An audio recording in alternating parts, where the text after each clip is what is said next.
During the summer, my wife and I spent a few days in London. Allison grew up there, so doing anything in London is nirvana for her.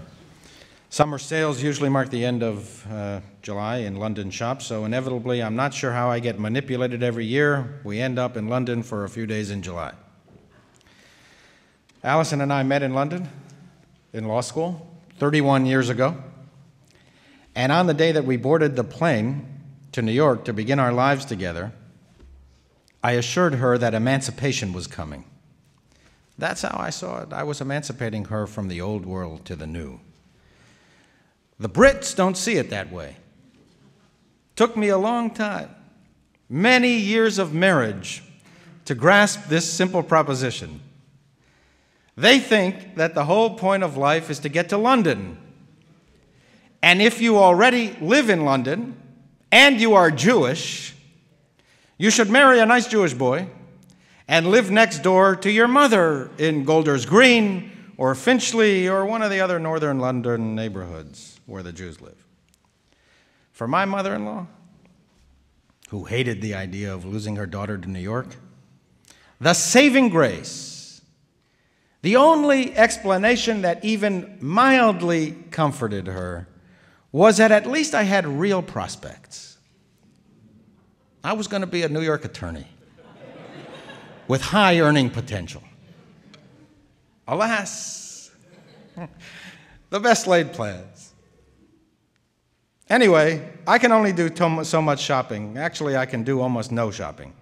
So vacation in London often means that we separate for the day after breakfast and meet each other for dinner.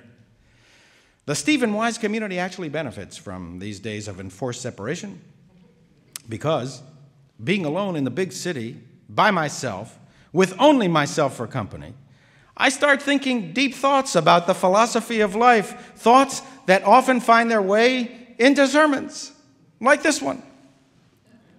This summer, I was wandering around town, reminiscing about my 3 years as a student at the London School of Economics, and found myself gravitating to the LSE campus. I hadn't been there in many, many years. So, of course, when I got there, fond and sweet thoughts and memories flooded my brain. Those were among the best days of my life. I often fantasize about going back to school.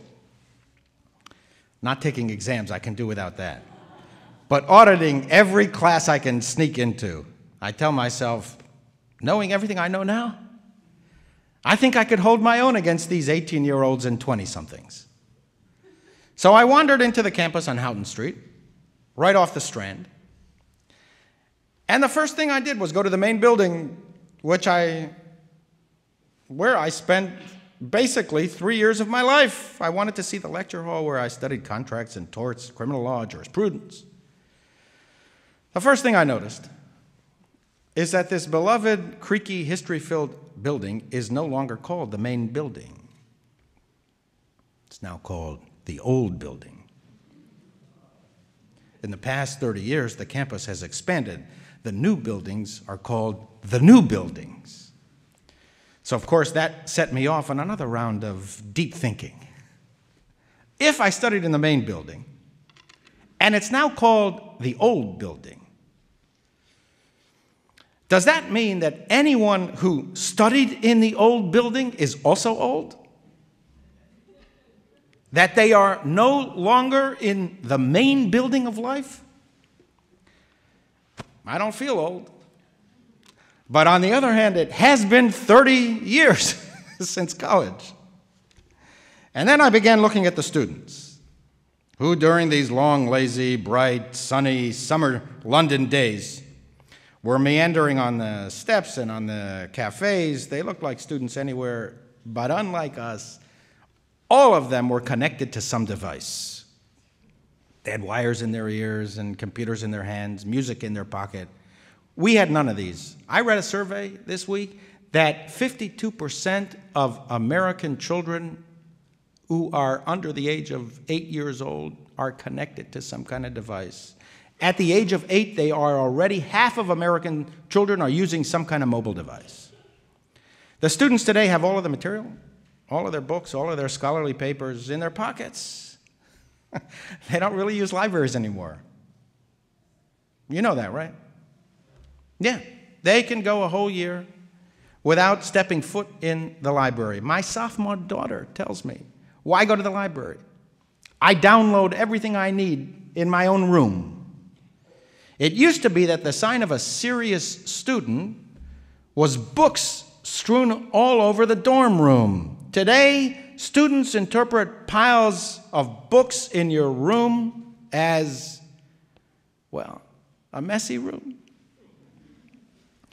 Since we live in the world every day, we do not always appreciate the rapid change that we are experiencing. But take a 30-year horizon, and the pace of change is astonishing. We need to work hard just to keep up.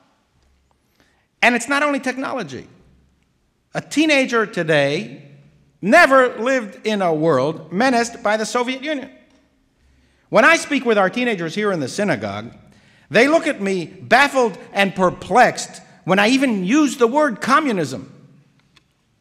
Teenagers today never lived through Vietnam, the civil rights struggle, Israel's wars of survival, let alone World War II and the new world order that was established in its aftermath, which lasted for about 45 years until another new world order was created.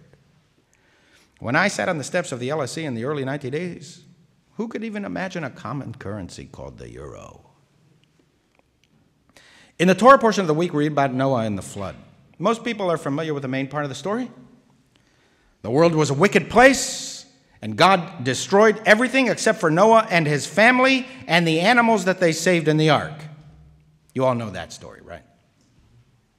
Less well known is what comes after Noah steps off the ark onto dry land. We read, Noah came out of the ark, and since he was a tiller of the soil, he planted a vineyard. He drank of the wine and became drunk. Jewish sages were troubled by this. On the one hand, we can relate to Noah. You know, if we come home after a long day at the office and say to ourselves, I need a drink, all the more Noah, who walks off the ark after this trying ordeal, and we can imagine him turning to his wife and say, boy, do I need a drink. But for the rabbis, it was baffling. They asked, how could a righteous man like Noah get drunk? Moreover, this was his first act after the flood, getting drunk. He stepped off from the old world into the new world, planted a vineyard, and got drunk. The sages responded, Noah got drunk because before the flood, he knew how much drink he could tolerate. So when he came out of the ark and he drank what he always drank, he thought that that amount would not get him drunk. But, said the rabbis, Noah didn't realize that the world had changed since before the flood. Everything was different now. What he used to be able to tolerate, he could no longer tolerate. What he used to be able to control, he could no longer control. In other words, according to the rabbis, Noah couldn't keep up with the times. He couldn't adjust to the new world. 9 verses after he planted his vineyard, he was already dead. The last phrase in the Bible describing Noah is this. Noah lived after the flood 350 years, then he died. We read nothing about these 350 years. It's almost as if the Bible is telling us he might have lived for a long time after the flood, but these years were not noteworthy or important, and hence nothing, not a thing is said about Noah's life throughout these 350 years. What a great phrase. Look it up yourself. Noah lived after the flood 350 years, then he died. He couldn't adjust. He didn't realize that the times, they were a-changin'. And because he couldn't adjust, he was no longer relevant. And so the Bible skips over his last 350 years. It's not that by definition, everything that is new is good. And it is not that by definition, everything that is young is good. Cyberbullying is not good. Loss of privacy is not good. Being hooked on computer games is not good. Diminished capacity to concentrate and focus is not good. Diminished ability to speak with one another and to communicate face to face is not good. But we need to adjust. We need to learn new skills. We need to stay relevant. We need to embrace change. We need to combine the ambitions of youth with the wisdom of living. I still think that I can outperform these 18-year-olds and 20-somethings on the LSC steps. Not in brain power. They're much smarter than me. I don't even think I could get into the LSC if I was applying today. Nor in technological skills. Forget it. Every new generation of technology puts me further behind. I don't even try anymore to keep up. What I do is I hire people who do know the technology and they do it for me. But I believe, or at least I am persuaded, I persuaded myself that I can do things now that I couldn't do 30 years ago, and which many of these students can't do. I know better what is really important in life. I can handle failure much better. I don't get as angry with myself when I make mistakes, and I don't get as frustrated with other people either. I have learned that people will disappoint you as much as they will amaze you. I know better now when to compromise. It's not total manipulation that I find myself every July in London. I can distinguish better now between what really needs to be taken seriously and what will simply fade away.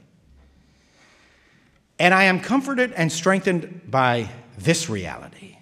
The old building is still being used at the LSC. There would be no new building without the old building. And it is still the main building. It's still the place that draws to it all of the surrounding energy. And it is still at the very center of the campus.